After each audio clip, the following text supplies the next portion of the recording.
சங்கீதம் 94:13. சிட்சித்து உம்முடைய வேதத்தை கொண்டு போதிக்கிற மனுஷன் பாக்கியவான். சிட்சை என்பது என்ன? வேதத்தை கொண்டு போதிக்கிறது. பாருங்க, ஆகவே ஆலயத்துக்கு வரும் பொழுது தேவன் சிட்சிக்கிற நேரம் இது.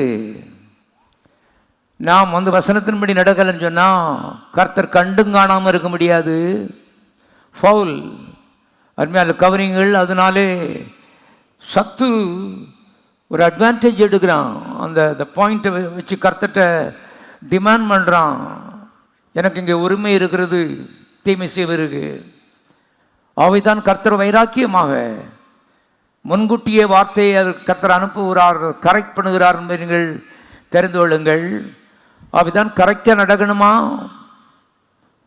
அருமையானவர்களே, பாதுகாவலாக இருக்கணும்னு சொன்னால் ரொம்ப கரெக்டாக வசனத்தின்படி நடக்க வேண்டும் என்பதை தெரிந்து கொள்ளுங்கள்.